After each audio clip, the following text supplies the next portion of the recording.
Hello everyone. It's good to be with you here. I'm going to give us a minute or two to checking out who's coming through here. Going to give us a minute or two to get in together. This is a little bit different setup than I anticipated yet again. Moving on to iPad here, but I think it's going to work out great. So I heard from a bunch of you. I know, oh, here we go. Be sure to type through your comments so I can see what your inquiries are. If there are patches of resistance that you're working through, that's really the whole purpose of us getting together today in a live session, because we can do a little bit of energetic troubleshooting and make sure that everybody's on the same page in terms of what should be happening as we're moving through. Namaste, Steve. Glad you're here. Okay, so I know that people are joining every day, and it's been a really exciting week because we had another very established group that deals with those who are gifted. The label is psychic. I tend to lean more towards intuitive in terms of that realm, because I think there are a lot of triggers around the term psychic. But anyway, so their label is psychic and healers. And so I did a session with one of their admins, their primary admin, and she had a chance also to check out what we have in our tribe. And to over 35,000 of their active members, they recommended our group and our group only. So very, very exciting. We're going to have a lot of new people coming in as we continue to grow, and it's great. But all that to say, once again, that I really am committed to making sure that folks have a solid sense of what we're trying to do here, and where we hope to go with flow of our energy, and why these chakra practices are so essential as a foundation for everything in life. Whether folks come here because they want to understand their gifts better, develop their gifts, whether the interest is specifically and solely in expanding consciousness, first with each of ourselves, and then obviously collective consciousness. That's huge. We've seen a lot of really powerful, amazing things as we've gone through the trajectory this week of all the weather issues and climate issues and earth erupting issues, earthquakes and hurricanes and wildfires. And there's been pockets of intuitive groups coming together and channeling energy and vibes towards adjusting those outcomes to enhance protection. So that's been huge. Okay, so I know we have more people joining. I only see so far that Steve has commented, so I can't tell from where I'm looking who else is with us. So if you want to wave or say hi, feel free to do so in a quick comment. Moving right along, because I know that we have a finite window of time now, and I'm going to give a little wiggle room depending on when people join. Hey, Amber, there you are. I knew you were coming. I know you guys just got the review and assessment document yesterday, and obviously all of this stuff is simple but not necessarily easy, and that's another reason that we're here together, because I think that our thought processes, we can psych ourselves out through old programming and where we're inclined to go with this or not go. Resistance, ego, all those issues can get in our way.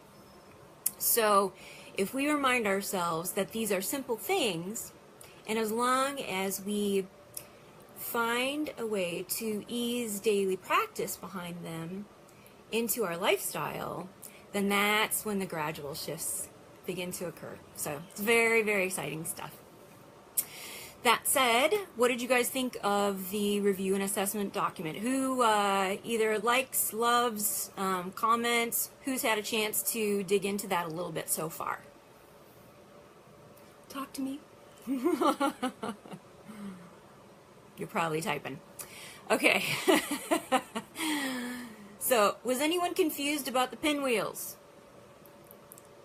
Going all the way back to session 1.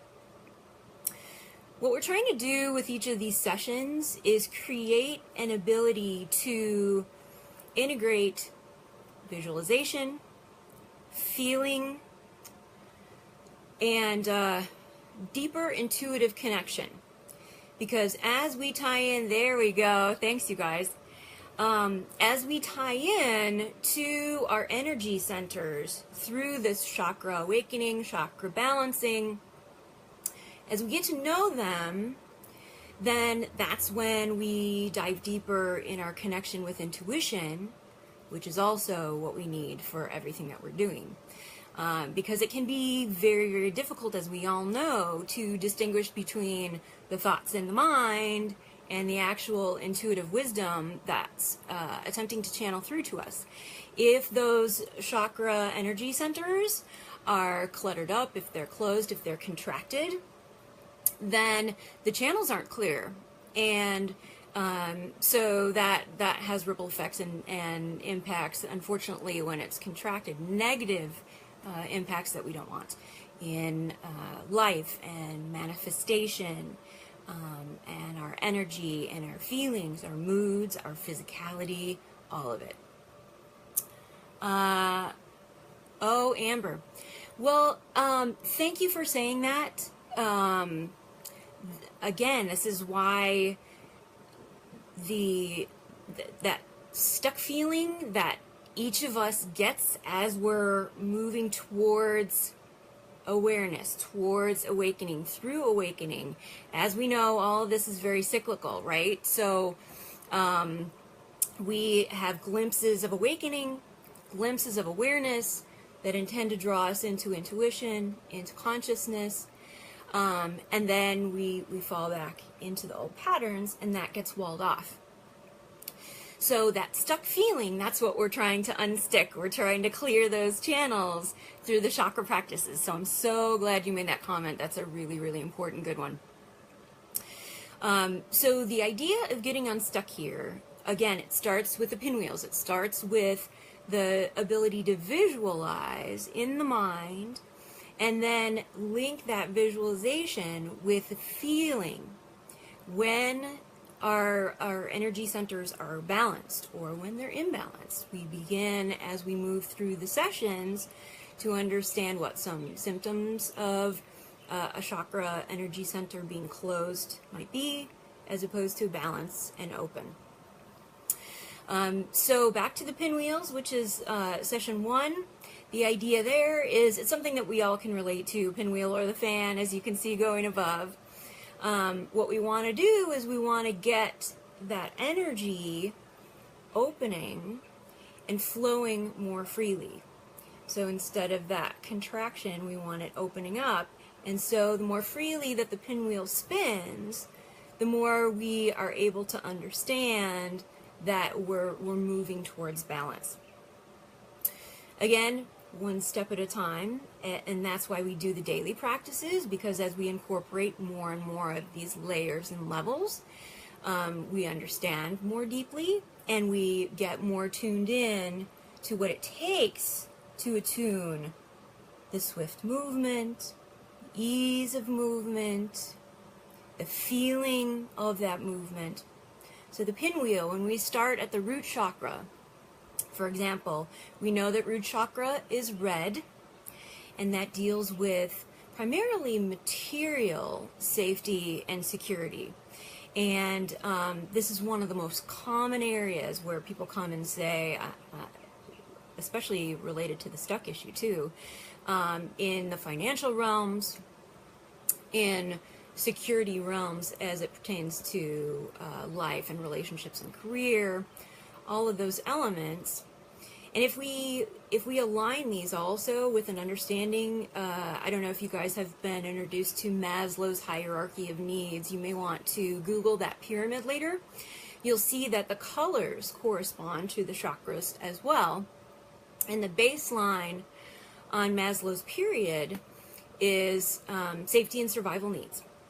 And what's important to understand here is that if our safety and survival needs are not met, there's no way to fully elevate through enlightenment into deeper consciousness, because that keeps coming back and pulling us down and tearing us away. So that's just an introduction in terms of integrating the pinwheel and the color and the understanding of what we're trying to visualize as we start with the root chakra and are working up through our daily practice sessions, meditations, visualizations. We want to open up those pinwheels and allow them to be moving very smoothly and with great ease. Questions about that so far?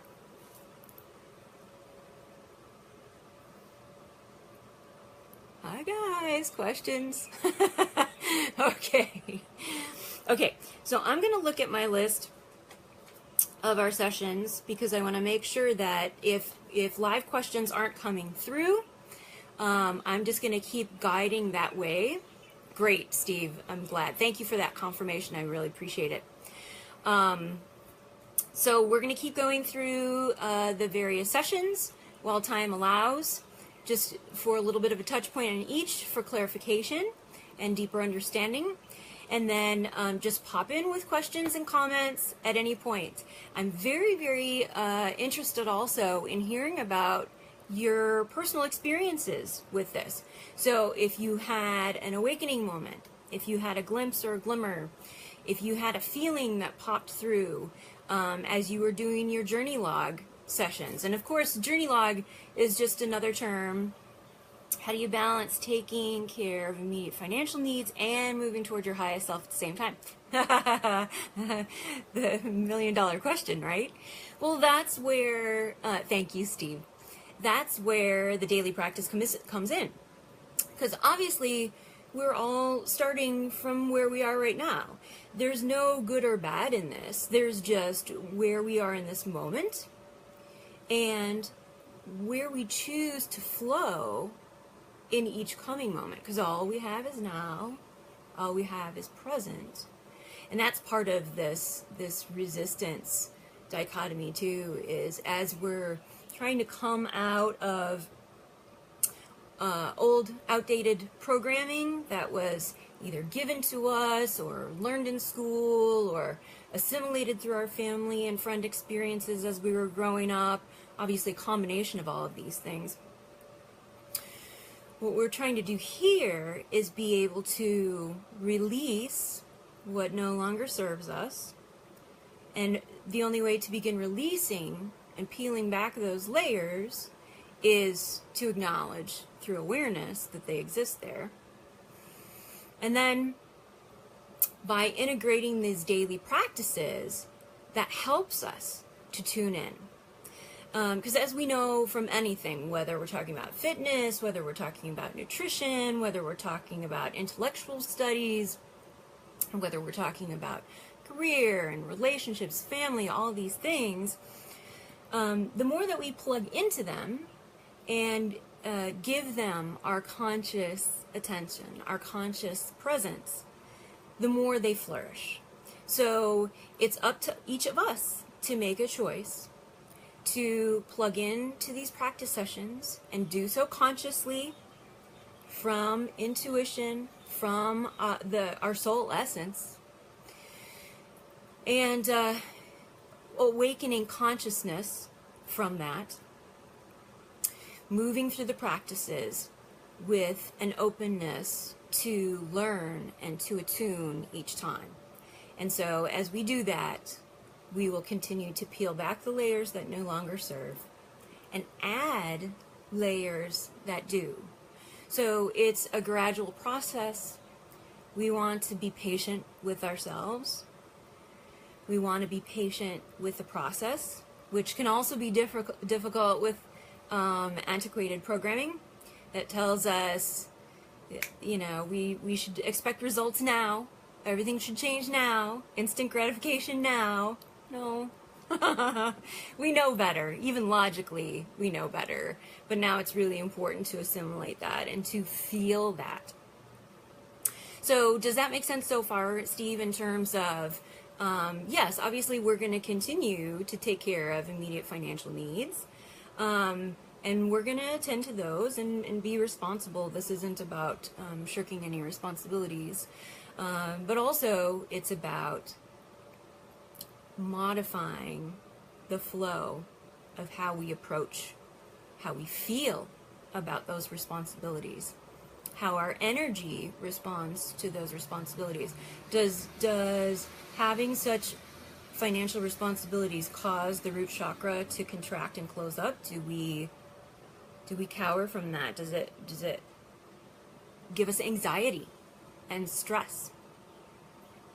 All of these things are trying to give us whispers of indications that intuition wants to help us approach this in a modified, in a different manner, so that we can feel at ease about this, so that when it comes to creating intentions that we can feel that are authentic to where we are, that's what we manifest, as opposed to manifesting from the unconscious, pre-programmed behaviors that keep us walled off and keep us in the old cycles and the old patterns. Good? Okay. All right.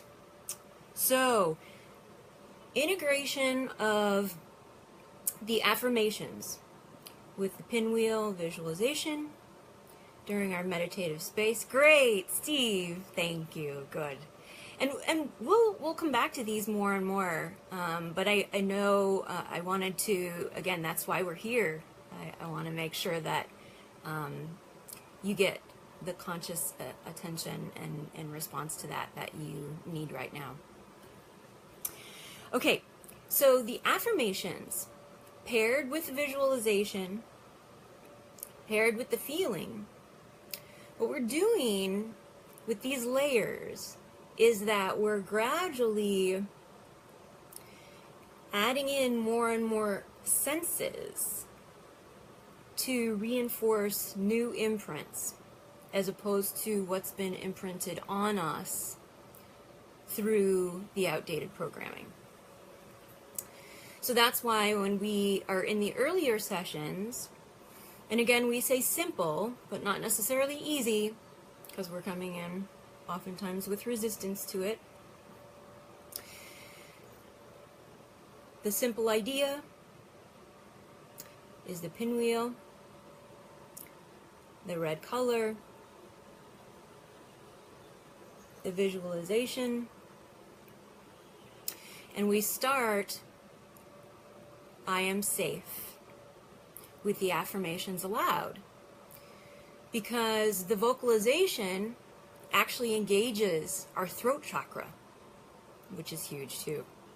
This is another commonly blocked area, and that engages it with our sense of authenticity. Okay, so we are effectively reprogramming, if you will, and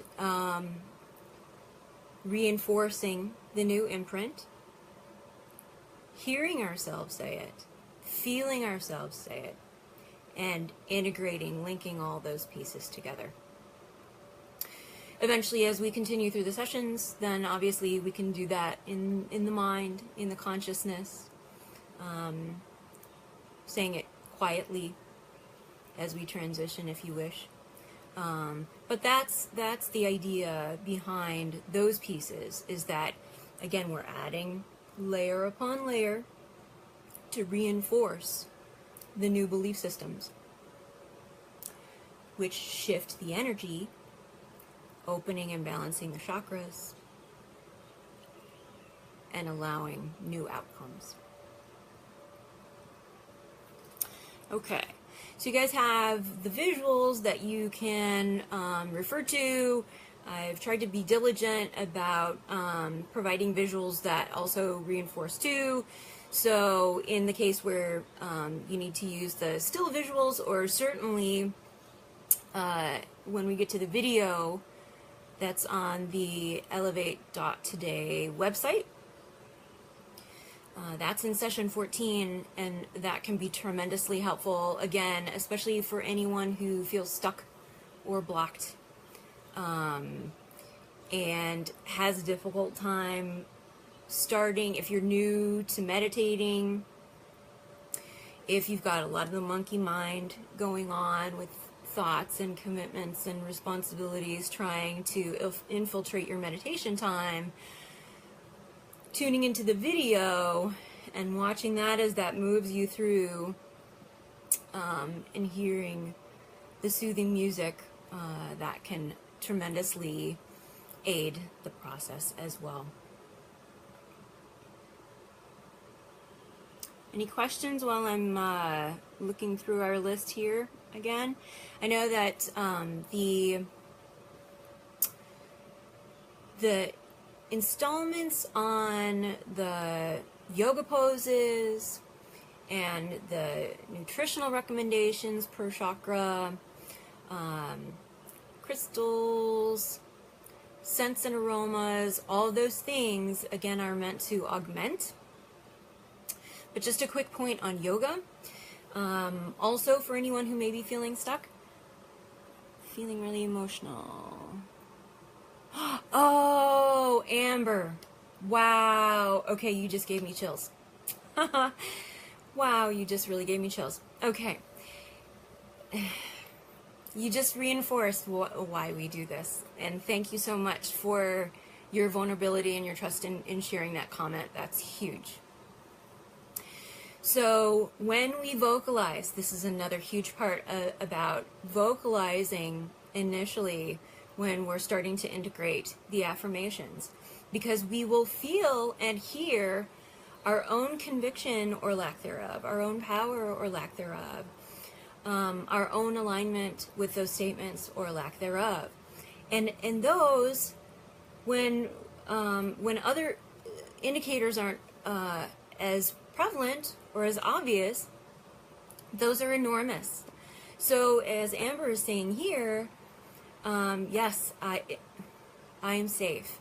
If the first time you do a meditation that includes the affirmation, I am safe, and your voice cracks, or you're quieter than your normal speaking voice would be, or you don't feel the truth in that, then that's your opportunity to speak with further conviction, so that you yourself, your essence, can feel the belief that in this moment, indeed, you are safe.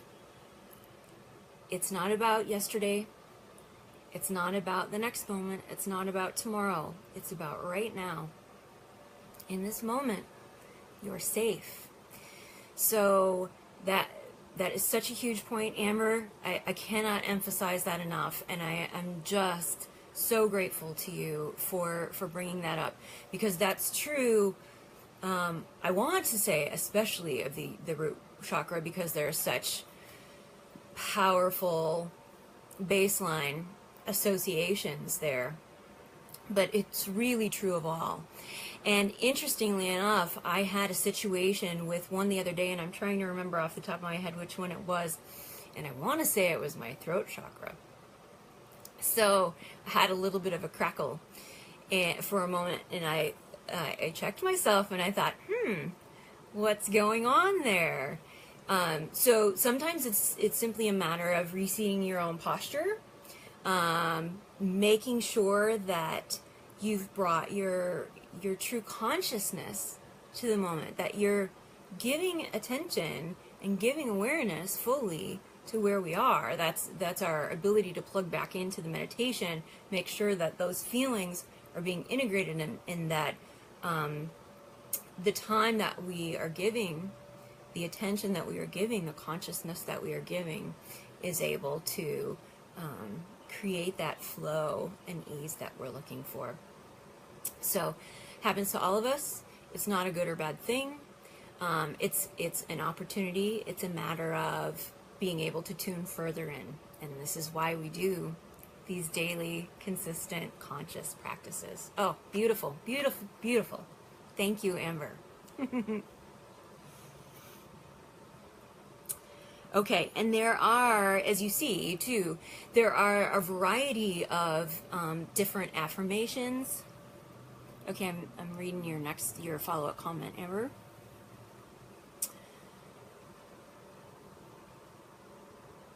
Okay, fair enough, absolutely. And again, that I think that's probably one of the most relatable statements. All of us can imagine a moment where we felt like we needed to put on that mask, that ego mask. We had to put on a brave face or a false front when we weren't really feeling like circumstances were the way we were conveying them or the way we wanted them to be. And again, this is why we do this work. You are most welcome, my dear.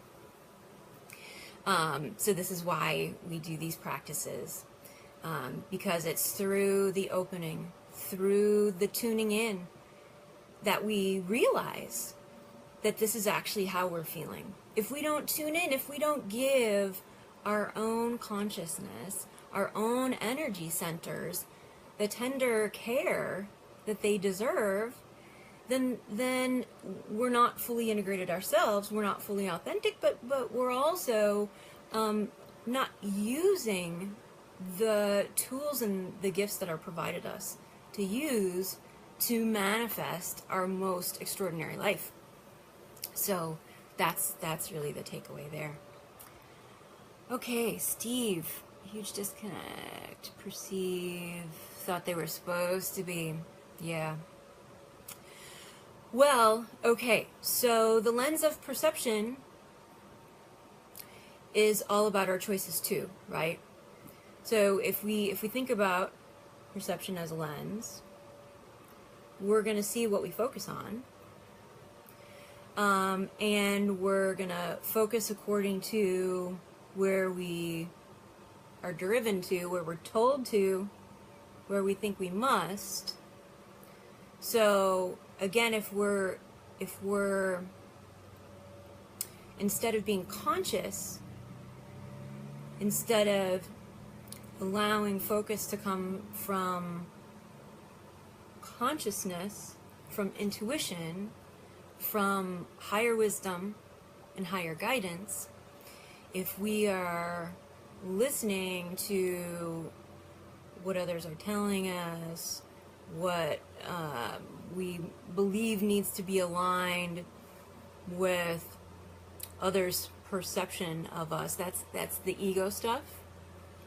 So, and we'll get into that deeper and deeper as we go, because ego is very, very complicated, and there's a lot about ego and peeling back ego and releasing ego and triggers and resistance and all of that in the stages components, because that's, again, these are cycles. It takes attentiveness, it takes daily practice, it takes a gradual process to peel away more, peel away more, peel away more, and allow consciousness to continue to emerge and elevate, as opposed to remaining a slave of ego. So that's a huge point too, Steve, is that, and we all come from that, right? That's the human condition is ego, because we're born into a system of programs.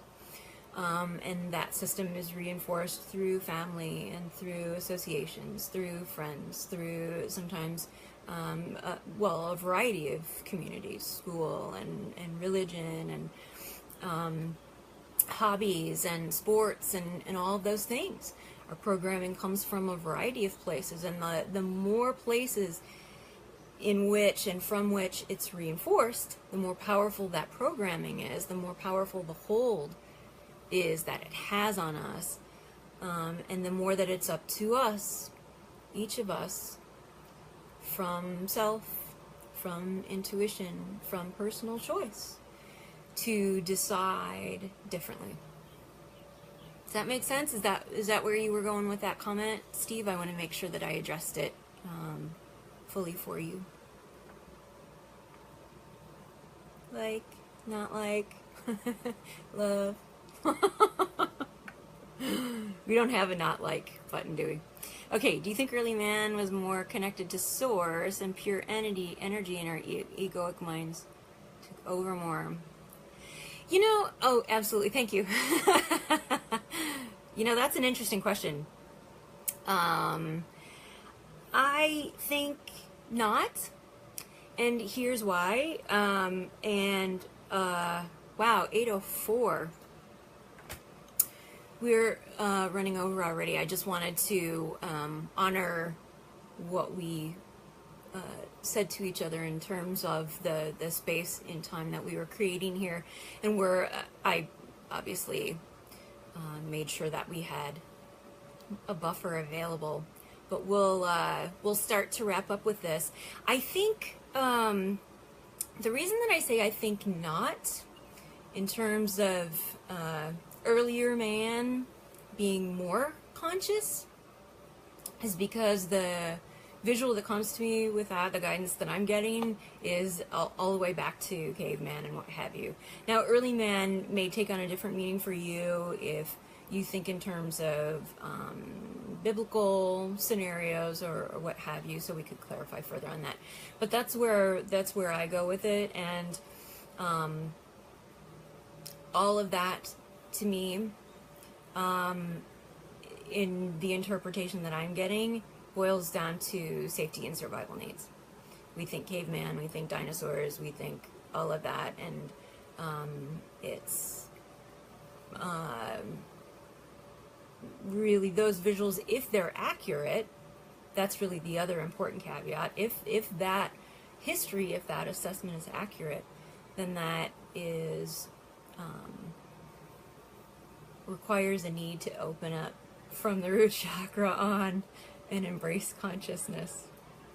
So in that, we will wrap up for this live session. To those of you beautiful souls who were able to join live, much love, thank you. It's been really a fun series of moments and an honor to be with you in this space, and I'm grateful for you in our tribe and in this moment. So enjoy a beautiful weekend. Warmest aloha, and we will see you back in our tribe space. Love and light.